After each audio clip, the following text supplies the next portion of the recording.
Hello students, एक बार फिर से आप सभी का स्वागत है आपके अपने YouTube channel good reasoning academy पे। आज हम आप लोगों के लिए बहुत ही इंपॉर्टेंट प्रश्न लेके आए हैं जो कि आप लोग देख सकते हैं हर एक एग्जाम के लिए बहुत ही इंपॉर्टेंट है। और यूपी पुलिस आ गया इसलिए हम आप लोगों के लिए फटाफट अच्छे अच्छे क्वेश्चंस लेके आ रहे हैं जो कि बहुत ही इंपॉर्टेंट है और आएंगे जरूर, कुछ ना कुछ ऐसे क्वेश्चन पूछे जरूर जाएंगे। तो पूरी वीडियो में आज बिल्कुल बने रहिएगा, बहुत ही अच्छे अच्छे प्रश्न हैं। पूरी वीडियो को एंड तक बिल्कुल देखिएगा ताकि आप लोगों से कोई भी पार्ट मिस ना हो जाए। ठीक है, और अगर आप हमारे चैनल पर नए हैं तो हमारे चैनल को सब्सक्राइब करिएगा और वीडियोस को लाइक करिएगा और ढेर सारा शेयर करिएगा और कमेंट बॉक्स में कमेंट करके जरूर बताइएगा कि आपको हमारी वीडियो कैसी लगी।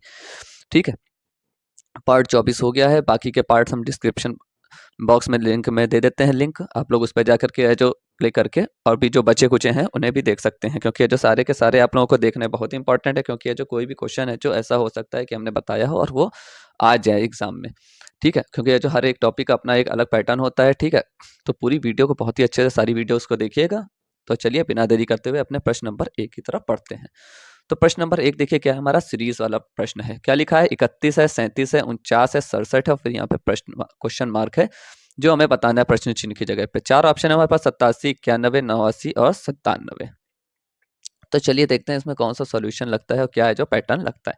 तो पहले सीरीज लिख लेते हैं। 31 है, 37 है, फिर क्या बन रहा है, 49 है, फिर 67 है और फिर यहाँ पे प्रश्न चिन्ह की जगह पे बताना है। अब आप देखिए 31 और 37 के बीच में क्या है डिफरेंस, कितने का है, कितने का है, 31 और 37 के बीच में 6 का है। ठीक है, उसी तरह 37 और 49 के बीच में देखिए तो आप लोग जो यहाँ पे करके देख लीजिएगा, जिन लोगों को है जो डायरेक्ट समझ में आए। तो 9 में 7 गया 2, 4 में से 1 गया, 4 में से 3 गया 1, तो कितने का है, 12 का है। उसी तरह 49 और 67 में देखिए कि डिफरेंस कितने का है, 67 में से 49, 17 में से 9 गया, कितना बचता है 8, और जो क्या 5 में से 4 गया 1, तो कितना बचा 18। उसी तरह अब अगर अब हम इनके बीच का डिफरेंस देखेंगे तो कितना आएगा, देखिए 6 और इसके बीच में कितने का है। यहाँ पे देखिए 6 का क्या पहाड़ चल रहा है, 6 दूनी 12, फिर 6 6 तिहाई 6 3 जा 18। उसी तरह यहाँ पे क्या आएगा, 6 4 जा 24, 24, 6 चौके 24, तो मतलब 67 और 24 को जोड़ेंगे तो जो हमारा आंसर आएगा वो आएगा 7 4 11, 6 2 8 1 9। तो हमारा पे यहाँ पे जो क्वेश्चन प्रश्न चिन्ह की जगह पे क्या आंसर आ गया है, 91।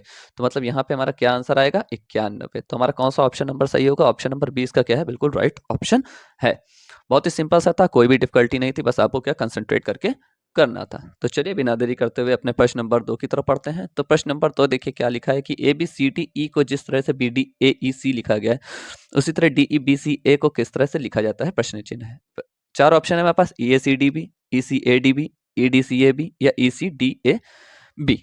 तो चलिए बिना देरी करते हुए फटाक से अपने सोल्यूशन की तरफ बढ़ते हैं और देखते हैं क्या हो सकता है। तो देखिए पहले लिख लेते हैं यहाँ पे क्या लिखा है, A B C D E को इन्होंने किस तरह लिखा है, बी डी ए ई सी। तो चलिए इनका देखिए सबका एक जो नंबर लिख लेते हैं, जैसे 1 2 3 4 5 है। ठीक है, अब देखते हैं इन्हीं को है जो किसी तरह से जंबल करके क्या लिखा गया है इधर। ठीक है, क्या सबसे पहले बी है मतलब पहले आया है 2, फिर डी आया है मतलब 4, फिर ए आ गया मतलब 1, फिर ई आया है मतलब 5 और सी आया है तो मतलब 3।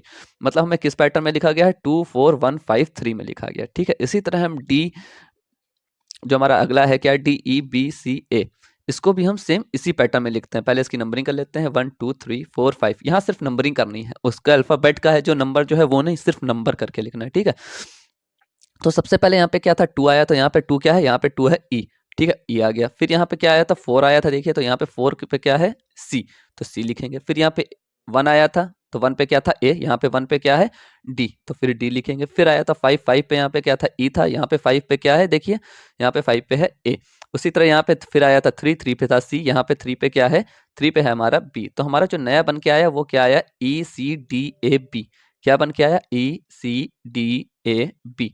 देखिए इसमें ऑप्शन नंबर कौन सा है, A C D A B. Option number 4 इसका क्या है, बिल्कुल राइट ऑप्शन है। कौन सा, ऑप्शन नंबर 4 इसका बिल्कुल राइट ऑप्शन है। तो चलिए बिना देरी करते हुए अपने प्रश्न नंबर 3 की तरफ पढ़ते हैं। तो प्रश्न नंबर 3 देखिए क्या कहता है, वेरी इंपॉर्टेंट क्वेश्चन है, इस तरह के क्वेश्चन बहुत ही पूछे जाते हैं। ठीक है, तो बिल्कुल अच्छे से इसको देखिएगा। क्या लिखा है, आपकी माँ आपके पिता से 4 वर्ष क्या है छोटी है, जो आपसे 6 गुना बड़े हैं। यदि आपकी उम्र 6 वर्ष है तो आपकी माँ की उम्र क्या है, 36 साल, 34, 28 या 32। ठीक है, तो चलिए फटाक से सॉल्यूशन करते हैं। कुछ नहीं, जो कॉन्सेप्ट कहा गया है वही पैटर्न इसमें कॉन्सेप्ट लगा देंगे। क्या लिखा है, आपकी माँ आपके पिता से 6 वर्ष छोटी है। ठीक है, तो हमें पिता की आयु नहीं पता है। जो आपसे 6 गुना बड़े, आपसे 6 गुना बड़े। यदि आपकी उम्र, अब हमें अपनी उम्र पता है, समझ लिए आप हैं यहाँ पे। ठीक है, तो अपनी उम्र, ठीक है, मतलब आपकी उम्र लेके चलते हैं। ठीक है, जो भी पर्सन है वहां पे, तो आपकी उम्र यहाँ पे कितनी है, 6 वर्ष है। ठीक है, तो लिखा है आपके पिताजी की उम्र।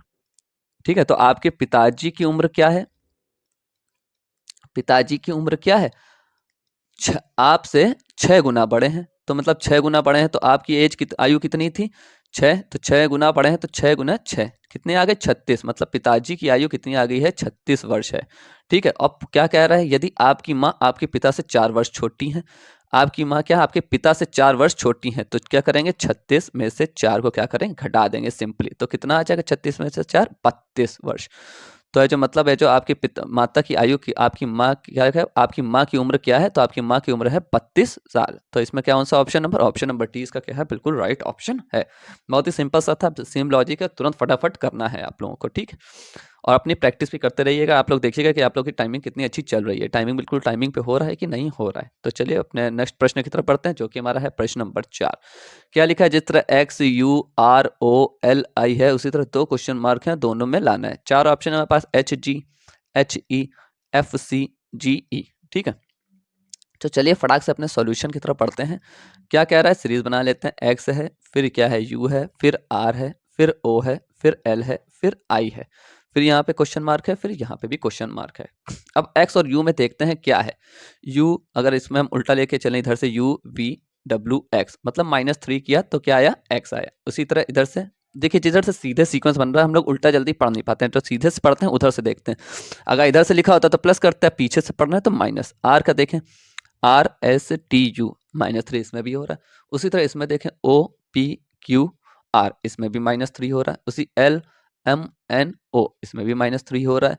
IJKL इसमें भी -3 हो रहा है। तो मतलब आपको सिर्फ -3 वाला पैटर्न लेके चलना है। तो इस क्वेश्चन मार्क की जगह पे क्या आएगा, क्या आएगा, FGHI बिल्कुल सही है।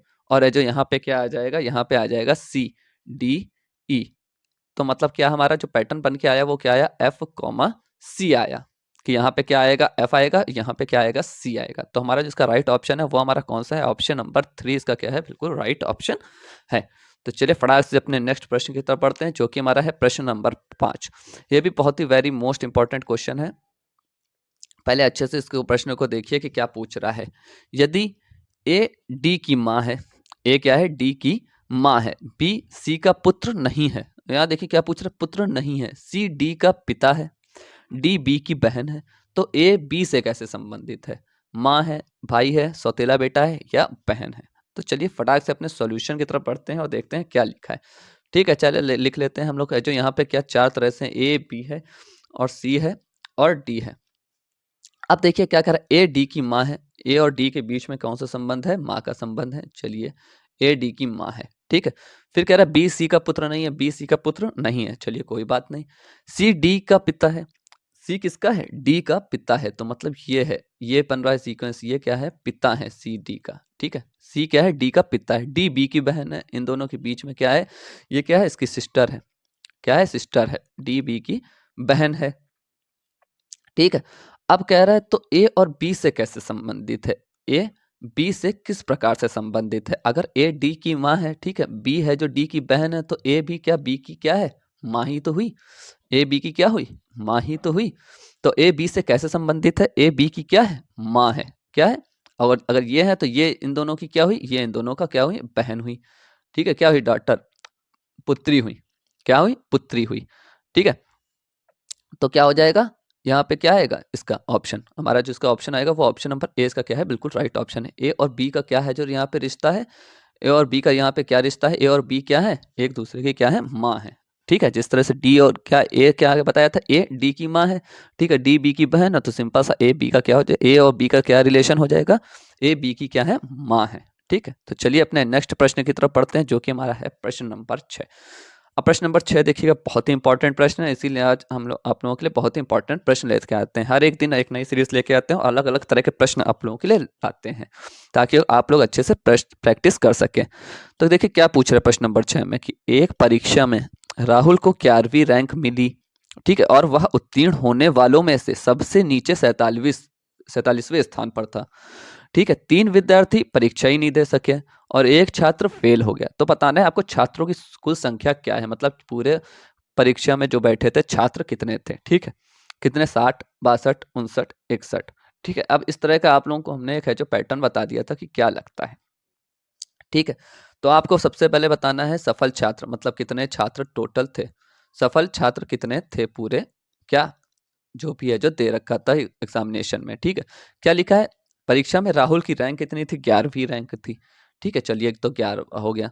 वह उत्तीर्ण होने वालों में से सबसे नीचे से था, तो नीचे से 47वें स्थान पर था, ठीक है। अब हमने क्या बताया था आपको, जब भी ऐसे क्वेश्चन आएगा तो जो भी दे रखा होता है उन दोनों को जोड़ के और एक में क्या कर देते हैं, घटा देते हैं। तो इन दोनों को जोड़ेंगे तो हमारा देखिए क्या है, 7 1 8 आ जाएगा, 4 1 5 आएगा, तो 58 में से एक घटाएंगे तो कितना आ जाएगा, 57। मतलब 57 सफल छात्र हैं। मगर आपको बताना है कुल छात्र कितने हैं, तो कुल छात्र हमें बताने हैं टोटल कितने हैं, टोटल छात्र कितने थे। तो देखिए कुल छात्र कितने हो गए, क्या लिखा है, 57 तो जो सफल छात्र हुए, ठीक है, प्लस क्या करेंगे 3 विद्यार्थी जो परीक्षा नहीं दे सकते। अब जो परीक्षा नहीं दे सके वो भी तो उसी में आते हैं, और ठीक है, और एक छात्र क्या हुआ, एक फेल हो गया। तो क्या करेंगे, सबको जोड़ देंगे, तो 57 3 60 1 61। तो 61 छात्र जो थे वो क्या थे, टोटल छात्रों की कुल संख्या कितनी थी, 61 थी। तो हमारा जिसका ऑप्शन कौन सा है, ऑप्शन नंबर डी इसका क्या है, बिल्कुल राइट ऑप्शन।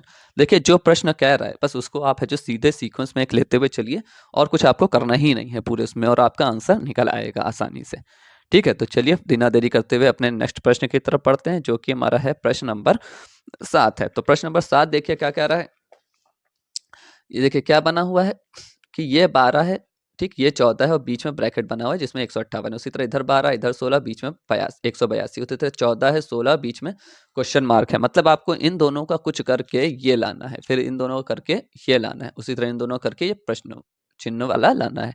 ऑप्शन है हमारे पास 4 ऑप्शन है, 214, 194, 184, 164, ठीक है। तो पहले चलिए लिखते हैं, ये 12 है, ये 158 है और ये क्या है, 14 है, ठीक। तो चलिए इन दोनों का क्या करते हैं, गुणा कर देते हैं। क्या करते हैं, 12 को 14 से क्या करते हैं, गुणा करते हैं। तो देखते हैं कितना आता है, 12 को 14 से गुणा करने पे कितना आएगा, 168 आएगा। मतलब हमारा यहाँ पे कितना लाना, 158। तो इसमें क्या करेंगे, 10 को क्या करेंगे, घटा देंगे, तो हमारा क्या आ गया, 158 आ गया। तो चलिए देखते हैं क्या यही चीज़ है जो दूसरे नंबर पे भी लग रही है। क्या है, 12 है, 182 है और 16 है। क्या करेंगे, इन दोनों क्या करेंगे, गुणा कर देंगे। तो क्या किया, 12 गुणे 16 करा, तो 12 गुणे 16 हमारा कितना आता है, 192। उसमें से क्या करेंगे, 10 घटा देंगे तो क्या आएगा, 182। तो मतलब बिल्कुल सही पैटर्न चल रहा है हमारा। यही चीज़ हम जो लास्ट वाले के लिए भी लगा देंगे। क्या लिखा है, 14, फिर यहाँ पे क्या है प्रश्न चिन्ह और ये है 16, तो इन दोनों क्या करेंगे, गुणा कर देंगे। अब की 14 और 16 को क्या करना है, गुणा करना है। तो 14 और 16 को गुणा करेंगे तो कितना आ जाएगा, 224, ठीक है। आप लोग गुणा करके देख लीजिएगा, उसमें से 10 घटा देंगे तो हमारा कितना आ जाएगा, 214। तो यही हमारा क्या है, इसका राइट आंसर है। इस प्रश्न चिन्ह की जगह पे क्या आ जाएगा, 214। तो इसका हमारा जो राइट ऑप्शन है वो हमारा कौन सा ऑप्शन है, ऑप्शन नंबर ए इसका क्या है, बिल्कुल राइट ऑप्शन है। देखिएगा बहुत ही सिंपल सा था, बस आपको पैटर्न मालूम होना चाहिए। तो चलिए बिना देरी करते हुए अपने नेक्स्ट प्रश्न की तरफ पढ़ते हैं, जो कि हमारा प्रश्न नंबर 8। बहुत ही इंपॉर्टेंट प्रश्न आज के हैं, तो पूरी वीडियो को बहुत अच्छे से देखिएगा और जो बता रहे हैं उसको सुनिएगा भी बहुत अच्छे से, क्योंकि कहीं पे भी आप है जो मिस कर सकते हैं पॉइंट को, ठीक है। यहाँ पे देखिए क्या लिखा है, ए का मतलब यहाँ पे क्या है, प्लस है, बी का मतलब क्या है, यहाँ पे माइनस है, सी का मतलब यहाँ पे क्या है, गुणा है, और डी का मतलब यहाँ पे क्या है, भाग है। तो आपको बताना है 3a5b2, फिर क्या है, ये ब्रैकेट में है, और C4D6, इसका उत्तर क्या आएगा, 3 5 4 या 6, इसमें से एक आएगा। तो चलिए बिना देरी करते हुए कौन सी बहुत मुश्किल चीज है, सॉल्यूशन की तरफ पढ़ते हैं, ठीक है। ए का मतलब यहाँ पे क्या है, प्लस से है, उसी तरह बी का मतलब क्या है, माइनस है, ठीक है। उसी तरह सी का मतलब यहाँ पे क्या है, गुणे से है, और डी का मतलब यहाँ पे क्या है, भाग से है। तो चलिए हमारे पास क्या दे रखा है, 3, ब्रैकेट में लिख लेगा ए 5 बी और 2, और क्या लिखा है, C4D6। तो चलिए फटाक से लिख लेते हैं जो दे रखा है। ए का क्या है, यहाँ पर प्लस है, फिर 5 है, बी का यहाँ पे क्या है, माइनस है, ओ कोई बात नहीं, चलिए बिल्कुल सही। फिर सी की जगह गुणा है 4, फिर जो क्या डी की जगह पे भाग है 6। तो जैसा कि अभी यहाँ पे सिंपल आप लोगों को जो अगर सभी को पता होगा बोर्ड मास का, तो यहाँ पे और कुछ करना ही नहीं है। क्या करना है, सबसे पहले ब्रैकेट देखते हैं कि ब्रैकेट है, फिर देखते हैं ऑफ है, फिर देखते हैं डिवीजन है, ठीक है, फिर देखते हैं यहाँ पे मल्टीप्लिकेशन है, फिर आखिरी में देखते हैं एडिशन है, फिर आखिरी में आता है सब्ट्रैक्शन है। ठीक है, तो यहाँ पे देखिए सबसे पहले क्या देख रहे हैं, ब्रैकेट। तो मतलब ये जो ब्रैकेट क्या है इतना ब्रैकेट हमें पहले सॉल्व करना है, ध्यान रखिएगा, इतना ब्रैकेट पहले सॉल्व करना है। तो देखिए ब्रैकेट में क्या है, सबसे पहले क्या है, प्लस वाला है, तो प्लस याद रखिएगा, एडिशन पहले आता है, सब्ट्रैक्शन बाद में। तो इन दोनों में क्या, यहाँ पे पहले प्लस है, एक माइनस है, तो पहले प्लस करेंगे। 5 3 8 में से 2 घटाएंगे, बाहर को कोई छेड़खानी नहीं करनी है, वैसे ही चलना है। 8 में से 2 गया, कितना बचा, 6 गुणे 4 और भाग 6 लिखा। अब क्या करते हैं, भाग करते हैं। तो ये इसके में तो भाग तो होगा नहीं, तो क्या लिख लेंगे, 6 गुणे 4, इसको ऐसे लिख लीजिए। तो 6 से 6 अब तो गुणा करना है, 6 से 6 चला गया, तो बचा हमारा कितना, 4। तो यही इसका क्या हो जाएगा, आंसर हो जाएगा। देखिए बहुत ही सिंपल सा था, मगर आपको लॉजिक पैटर्न इसका पता होना चाहिए, किस तरह से सीक्वेंस में चलना है, ये आपको लेके चलना ही पड़ेगा। ठीक है, अब इसमें देखिए पहले ब्रैकेट में था प्लस माइनस, अब आप लोग डिवीजन मल्टीप्लिकेशन मत करने लगिएगा, पहले प्लस माइनस ही करेंगे, तभी इसका आंसर आएगा सही। तो इसका हमारा जो राइट ऑप्शन आया वो हमारा कौन सा, ऑप्शन नंबर सी इसका क्या है, बिल्कुल राइट ऑप्शन है। तो चलिए बिना देरी करते हुए अपने नेक्स्ट प्रश्न की तरफ बढ़ते हैं, जो कि है प्रश्न number 9। Very most important question है। इस तरह के क्वेश्चन अब बहुत ही पूछे जाते हैं कि लुप्त संख्या का चयन करिए। ये जो हमारा प्रश्न चिन्ह है, इस जगह पे आपको इसका क्या उत्तर बताना है, क्या आएगा। क्या दे रखा है, 6 5 7 7 8 4 11 12, फिर प्रश्न चिन्ह 462 480 224। 4 ऑप्शन है हमारे पास, 7 8 9 6। तो चलिए देखते हैं इसमें क्या पैटर्न लग सकता है। अब आप लोग जानते हैं कि इधर चलते हैं, उसे क्या कहते हैं हम लोग, पंक्ति कहते हैं। क्या कहते हैं, पंक्ति कहते हैं, और इंग्लिश में क्या कहते हैं, रो कहते हैं। ठीक है, और जो इधर चलता है उसे क्या कहते हैं हम लोग, कॉलम कहते हैं, और हिंदी में क्या कहते हैं, इसको स्तंभ कहते हैं। ठीक है, तो देखिए इसमें सिंपल सी चीज है, अगर हम लोग इधर चलते हैं तो छोटी संख्या चल रही है, और इधर नीचे चलते हैं तो देखिए आखिरी वाला बड़ी संख्या, तो हमेशा बड़ी संख्या को हमें निकालना होगा। ठीक है, तो हम लोग क्या लेके चलेंगे, स्तंभ लेके चलेंगे। तो सबसे पहले ये समझिए, स्तंभ 1 है, ये स्तंभ 2 है, और ये स्तंभ 3 है। ठीक है, तो सबसे पहले स्तंभ 1 लगाते हैं। क्या लगाते हैं, स्तंभ 1 में देखिए क्या हो सकता है, क्या करेंगे, 6 गुणे 7 गुणे 11, 6 गुणे 7 गुणे 11 करेंगे तो हमारा कितना आ जाएगा, 462, मतलब 462 आ रहा है ये वाला नंबर। उसी तरह हम लोग स्तंभ 2 लेंगे। क्या लेंगे, स्तंभ 2 लेंगे, तो स्तंभ 2 में क्या करेंगे, 5 गुणे 8 गुणे 12। सब लोग करके भी देख लेगा, हम लोग करके देख रहे 8 पंचे 40, 40 को 12 से गुणा करेंगे तो क्या, 0 12 चौके 48, तो बिल्कुल सही आ गया, 480 आ गया। तो इसी तरह से अब सेम हम लोग स्तंभ 3 लेंगे। क्या लेंगे, स्तंभ 3 लेंगे, तो देखिए 7 गुणे 4, अब यहाँ प्रश्न चिन्ह है तो प्रश्न चिन्ह की जगह पे x ले लिया, और उधर वाला नंबर हमें पता है। ठीक, 224। 7 गुणे 4 कितना होता है, 28 होता है, तो 224 क्या किया, नीचे ले आया 28। तो 28 से कितनी बार जाएगा, ये 8 बार जाएगा। 28 से कितनी बार जाएगा, तो 8 बार। तो मतलब ये प्रश्न चिन्ह की जगह पे क्या आ गया, 8 आ गया, इस जगह क्या आ गया, 8 आ गया। ठीक है, तो हम अब जो 7 गुणे 4 गुणे 8 भी करके अगर हम लोग देख लेंगे तो हमारा क्या आंसर प्रश्न निकल के आ जाएगा। तो हमारा जिसका राइट ऑप्शन आया वो हमारा कौन सा आएगा, ऑप्शन नंबर इसका कौन सा राइट है, ऑप्शन नंबर बी इसका क्या है, बिल्कुल राइट ऑप्शन है। ठीक है, कौन सा है, ऑप्शन नंबर इसका क्या है, बिल्कुल बी राइट ऑप्शन है। क्या आया हमारा निकल के, 8 आया। ठीक है, तो चलिए आज के अपने लास्ट प्रश्न की तरफ बढ़ते हैं। बहुत ही अच्छे से देखिएगा, प्रश्न बहुत ही सरल था, मगर आपको बस करना आना चाहिए। जिधर बड़ी संख्या होती है फटाक से आपको उधरी साइड चल देना है। ठीक है, इधर बड़ी संख्या लिखी होती तो हम लोग रो ले लेते हैं, मगर नीचे साइड लिखी है तो कॉलम लेके फटाक से उधर चल दिए। तो चलिए आज के अपने लास्ट प्रश्न की तरफ बढ़ते हैं, जो कि हमारा है प्रश्न नंबर 10। प्रश्न नंबर 10 देखिए क्या कह रहा है, बहुत ही जो अच्छा प्रश्न है। क्या कह रहा है, सीरीज वाला है 2 6 12, फिर प्रश्न चिन्ह है और 30 कह रहा है। ठीक है, 4 ऑप्शन है, 18 20 24 26। तो चलिए फटाक से अपने सॉल्यूशन की तरफ बढ़ते हैं। क्या लिखिए, सीरीज लिख लेते हैं, 2 6 12, फिर प्रश्न चिन्ह है, फिर यहाँ पे क्या है 30। 2 और 6 में देखिए क्या दे रखा है, 4 का अंतर है। 6 और 12 में देखिए कितने का अंतर है, 6 का अंतर है। अब 12 और 6 इसमें भी कितने का अंतर आना चाहिए, 8 का अंतर आना चाहिए। क्यों, देखिए ये 4 है, ये 6 है, तो अगर देखा जाए तो 2 2 का गैप है, यह है जो 2 का पहाड़ा है। अगर 2 से देखें, 2 दूनी 4, ठीक, 2 तिहाई 6, 2 चको 8, फिर उसी तरह 2 पंजे 10, यही तो सीक्वेंस आएगा। तो 12 में 8 हम लोग जोड़ेंगे तो इस प्रश्न चिन्ह की जगह पे क्या आएगा, 20। अब 20 में देखिए 10 जोड़ा तो हमारा कितना आ गया, 30 आ गया। ठीक है, तो आ गया है ऑप्शन नंबर, आप देख सकते हैं कौन सा आ गया, ऑप्शन नंबर 20 का क्या है, बिल्कुल राइट ऑप्शन है। कौन सा ऑप्शन है, ऑप्शन नंबर 20 का क्या बिल्कुल राइट ऑप्शन है। तो ये थे आज के हमारे टॉप 10 क्वेश्चंस। बहुत ही इंपॉर्टेंट और बहुत ही एग्जाम के लिए बहुत ही इंपॉर्टेंट क्वेश्चन है। तो आप पूरी वीडियो को एंड तक देखिएगा और अगर हमारी वीडियो अच्छी लगे तो हमारे चैनल को सब्सक्राइब करिएगा, वीडियोस को लाइक करिए और ढेर सारा शेयर करिएगा।